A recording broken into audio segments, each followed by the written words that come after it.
Hello everyone. Agriculture census के इस video में हम लोग एनुमरेटर के रोल और रिस्पॉन्सिबिलिटी के बारे में जानेंगे। तो जैसा कि आपको पता है कि एनुमरेटर जो होते हैं उन्हीं को फील्ड में हाउस होल्ड सर्वे करके और एग्रीकल्चर सेंसस से रिलेटेड डेटा को कलेक्ट करना होता है और उसको मोबाइल एप्लीकेशन के थ्रू करके और अपलोड करना होता है। तो जैसा कि आप देख रहे हैं स्क्रीन पर, आपको सबसे पहले मोबाइल एप्लीकेशन डाउनलोड करना पड़ेगा आपके मोबाइल में गूगल प्ले से। उसके बाद आपको डेटा एंट्री मॉड्यूल में जाना है। आपको अपने गाँव को सिलेक्ट करना है, जो गाँव आपको अलॉट किया हुआ है, और उसके बाद आपको डेटा कलेक्ट करके और डेटा को सर्वर पर अपलोड करना है। जैसे ही आप सर्वर पर डेटा को अपलोड करेंगे, तो वो डेटा सुपरवाइज़र के लॉगिन में दिखने लगेगा। सुपरवाइज़र उस विलेज के डेटा को वेरीफ़ाई करेंगे और वेरीफ़ाई करने के बाद जब स्क्रूटनी करने के बाद जब एक्सेप्ट कर लेंगे, तो वो मतलब फाइनल हो जाएगा। अगर अगर उसको रिजेक्ट करते हैं, तो वापस आपके पास आएगा रेक्टिफ़िकेशन के लिए। आप उसको रेक्टिफ़ाई करके और फिर से आप उसको अपलोड करेंगे, तो वो सुपरवाइज़र के पास जाएगा और वो उसको एक्सेप्ट करेंगे। तो इस तरह से ये कंप्लीट होता है। तो सबसे पहला बात आएगा कि आपको फील्ड इंस्पेक्शन करके मतलब हाउसहोल्ड सर्वे करके और डेटा क्या इकट्ठा करना है। तो चलिए हम लोग को कौन-कौन से डेटा इकट्ठा करना है फील्ड इंस्पेक्शन के दौरान एनुमरेटर को वो जानते हैं। तो बेसिकली 5 फॉर्म्स में डेटा कलेक्ट होते हैं। ये फॉर्म्स जो होते हैं ब्लॉक के नाम से जाने जाते हैं।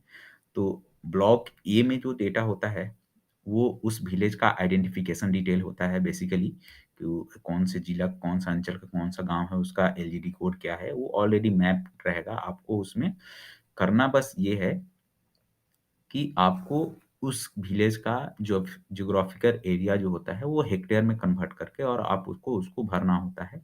ब्लॉक ए में केवल आपको एक इन्फॉर्मेशन भरना होता है, पिन नंबर वगैरह भरना होता है, लेकिन आपको उसमें ज्योग्राफिकल एरिया भरना होता है। उसके अलावा ब्लॉक ए2 में भरना होता है कि आपका मार्केट, नियरेस्ट मार्केट कौन-सा है, नियरेस्ट मंडी कौन-सा है, कोल्ड स्टोरेज क्या है, आप कहाँ से मशीनरी एग्रीकल्चर के लिए अवेलेबल कराते हैं अपने खुद को, ये सारी चीज़ आपको ब्लॉक ए में आता है। ब्लॉक बी में बेसिकली जो इन्फॉर्मेशन भरना होता है, वो होता है नॉन रेसिडेंस ओनर और रेसिडेंट ओनर का डिटेल भरना होता है। Who is the owner of the particular land, ये आपको भरना होता है। जैसे आपको खाता number, owner name, father name, ये ऑलरेडी आपको जमाबंदी के डेटा से उठकर आएगा। उसके बाद जो इन्फॉर्मेशन भरना होता है, उस रैयत का मोबाइल नंबर आपको भरना होता है, आधार नंबर भरना होता है, होल्डिंग का टाइप क्या है, ये भरना होता है। और उसके बाद अगर वो जॉइंट ओनर है कि इंडिविजुअल ओनर है कि इंस्टीट्यूशनल ओनर है, ये सारे के बाद आपको फिर आगे भरने आएगा कि वो मेल हैं कि फीमेल हैं। और इंस्टीट्यूशनल ओनर है तो ऑलरेडी ये सारी इन्फॉर्मेशन नहीं पूछेगा आपसे। सोशल ग्रुप पूछेगा कि अगर आप एससी से आते हैं, एसटी से आते हैं या अदर से आते हैं या इंस्टीट्यूशनल आते हैं, ये ऑलरेडी आपको पूछेगा। उसके बाद प्लेस ऑफ रेसिडेंस पूछता है कि आप उसी विलेज में रहते हैं या विलेज के बाहर रहते हैं या फिर उसी जिला के मतलब दूसरे अंचल में रहते हैं। ये सारी इन्फॉर्मेशन जब आप भरेंगे तो पूछेगा, या फिर राज्य से बाहर रहते हैं या फिर कंट्री से बाहर, ये आपको प्लेस ऑफ रेसिडेंस में पूछेगा। उसके बाद एड्रेस वाले फील्ड में अपडेट एड्रेस, ये इसके अगर आप ये जो इन्फॉर्मेशन आप सिलेक्ट करते हैं, उस हिसाब से ये आपको ब्लॉक F2 भरना पड़ता है। उसके बाद आपको सर्वे का डिटेल पूछता है कि कितने नंबर ऑफ प्लॉट्स आप ओन करते हैं। ब्लॉक बी में बस इतना ही पूछता है। जैसे आपके पास 4 खेसरा है तो आपको 4 भरना है, इस तरह से। ठीक है? तो ये ब्लॉक बी में। और ब्लॉक सी में बेसिकली ये लास्ट वाला जो कॉलम आपसे पूछता है कि नंबर ऑफ सर्वे और सब सर्वे नंबर। तो अगर आप 4 भरते हैं तो ब्लॉक सी बेसिकली हर प्रत्येक सर्वे नंबर का डिटेल्स आपको भरना होता है। वो सर्वे नंबर में ऑपरेशनल होल्डर कौन है? तो ये ब्लॉक सी है। Block C is basically land use of survey या सब सर्वे नंबर जो होता है उसके बारे में पूछता है। उसमें बेसिकली आपको खाता नंबर होता है, सर्वे नंबर होता है, एक्सटेंट मतलब एरिया आपको भरना होता है, और वो जो सर्वे नंबर होता है वो ऑपरेटेड है या नॉन ऑपरेटेड है। ऑपरेटेड मतलब उस पे खेती वगैरह हो रहा है, नॉन ऑपरेटेड मतलब उस पे खेती नहीं हो रहा है। ठीक है? नेक्स्ट है कि अगर ऑपरेटेड है तो क्या ये सेल्फ ऑपरेटेड है या कोई घर में ही कोई दूसरा आदमी ऑपरेट कर रहा है या लीज़ आउट किए हुए हैं या अदर पार्टी कोई बाहर का आदमी कोई ऑपरेट कर रहा है।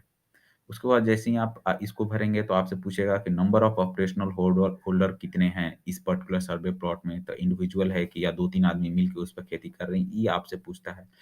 और उसके बाद पूछता है कि अगर नॉन ऑपरेटेड है ब्लॉक, इसमें अगर कॉलम सी में अगर नॉन ऑपरेटेड भरते हैं, तो नॉन ऑपरेटेड का आपको डिटेल देना पड़ेगा कि क्या अगर खेती नहीं हो रहा है, तो क्या है वो फॉरेस्ट है, बिल्डिंग है, बैरन लैंड मतलब कि अनकल कल्टीवेटेड लैंड है, ये सारा परमानेंट पास्चर है या लैंड एंड मिस्cellaneous कल्चरल वेस्टलैंड, ओल्ड फॉलो, ये सारे इन्फॉर्मेशन आपको भरने को मिलेंगे, अगर आप नॉन ऑपरेटेड करते हैं। तो ये आपका ब्लॉक सी का इन्फॉर्मेशन रहा।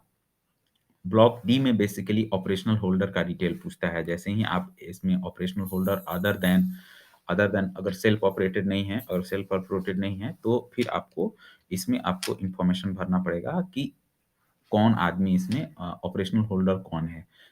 तो उसका डिटेल आपको भरना पड़ेगा कि उसमें कितने ऑपरेशनल होल्डर हैं, तो उसमें कितना उसका एक्सटेंट है, उसका नाम क्या है, उसका मोबाइल नंबर, फादर नंबर, आधार नंबर क्या है, रिलेशनशिप विथ ओनर क्या है, मतलब ओनर से उसका क्या रिलेशन है, अगर हम अपना ज़मीन किसी को दिए हुए हैं खेती करने के लिए, तो क्या मतलब रिलेशन, ये पूछता है। उसके बाद ये पूछता है कि इसमें इंडिविजुअल है कि जॉइंट ओनर है कि क्या है, ये सारे इन्फॉर्मेशन पूछता है। जेंडर वगैरह, सोशल ग्रुप वगैरह, ये सारा पूछता है। प्लेस ऑफ रेसिडेंस पूछता है और उसके बाद उसी तरह से अगर एड्रेस वगैरह पूछता है। ये बेसिकली इन्फॉर्मेशन जैसा आप ओनरशिप में भरते थे, उसी तरह से आपको इसमें आपको ऑपरेशनल होल्डर में भी सारे इन्फॉर्मेशन भरने पड़ेंगे। ठीक है? तो ये ब्लॉक डी हुआ। ब्लॉक ई बेसिकली इंस्टीट्यूशनल होल्डर के लिए है कि जो आदमी जैसे कोई आदमी अपने किसी से इंस्टीट्यूशन से खेती कराता है, कोई एक ग्रुप होता है, वो ले लेता है और उस पे खेती करता है। जैसे पंजाब वगैरह में जाएँगे तो इस तरह के मामले बहुत होते हैं।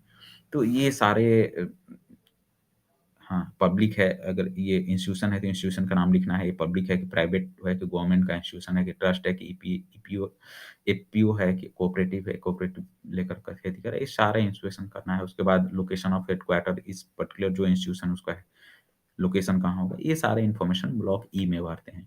तो आपको कहीं ब्लॉक नहीं मिलेगा, जैसे ही आप मोबाइल एप्लीकेशन में खोलेंगे, भरते जाएँगे ना, तो ऑटोमेटिक जो ब्लॉक खुलना रहेगा ना, वो खुलते रहेगा, जो कि हम लोग मोबाइल एप्लीकेशन में देखेंगे।